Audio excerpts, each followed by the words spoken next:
Bonjour les amis, aujourd'hui je vais vous parler de la raison pour laquelle le rose n'est pas réservé aux filles. Lorsque vous pensez à la couleur rose, vous imaginez probablement des petites filles dans des robes roses, jouant avec des jouets roses comme des Barbie ou des princesses Disney. Le rose est très largement associé à la féminité et à la délicatesse. Mais il s'agit d'un développement récent. L'association du rose avec les filles est une construction sociale, et cela n'a pas toujours été le cas. En fait, le rose était autrefois considéré comme une couleur masculine, car il s'agissait d'une nuance de rouge plus claire. Ce n'est qu'au début du XXe siècle que le rose a commencé à être commercialisé comme une couleur féminine. Les couleurs pastel pour les vêtements pour bébés, y compris le rose et le bleu, ont été introduites au milieu du XIXe siècle, mais elles ne sont pas devenues des couleurs spécifiques au sexe avant le XXe siècle.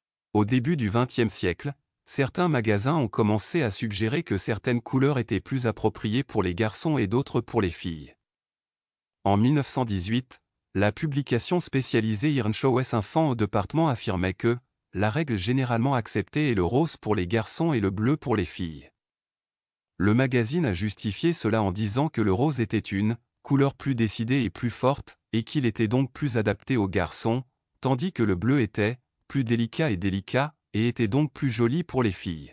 En 1927, un article du magazine Time a également noté que les grands magasins de Boston, Chicago et New York suggéraient le rose pour les garçons.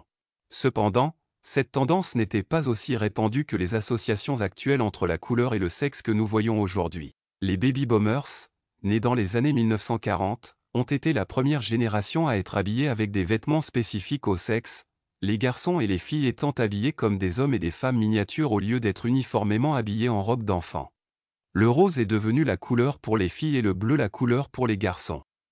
Cette tendance dans les vêtements pour enfants a connu un creux au milieu des années 1960 et 1970 en raison du mouvement de libération des femmes.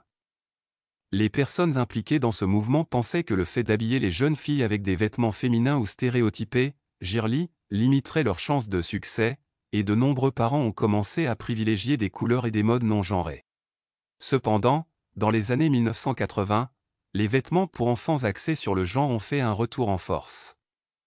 Cela est attribué à deux facteurs, l'invention des tests prénataux, qui ont permis aux parents d'apprendre et de mettre l'accent sur le sexe de leur bébé avant la naissance, et le développement de la technologie de lavage des vêtements qui a permis de nettoyer et de blanchir les vêtements colorés sans endommager le tissu.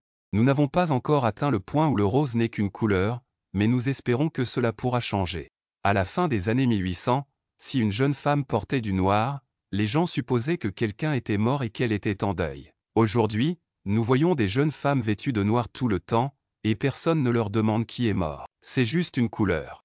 Le rose finira par être considéré comme une simple couleur, mais cela ne se produira pas tant que les hommes ne se sentiront pas à l'aise de le porter sans jugement. Le rose n'est pas réservé qu'aux filles. C'est une couleur belle et polyvalente qui peut être appréciée par des personnes de tous les sexes. Brisons le stéréotype selon lequel le rose est pour les filles et créons un monde plus inclusif pour tous. Merci d'avoir regardé. Si vous aimez cette vidéo, n'oubliez pas d'abonner ma chaîne et d'appuyer sur la cloche de notification pour plus de vidéos.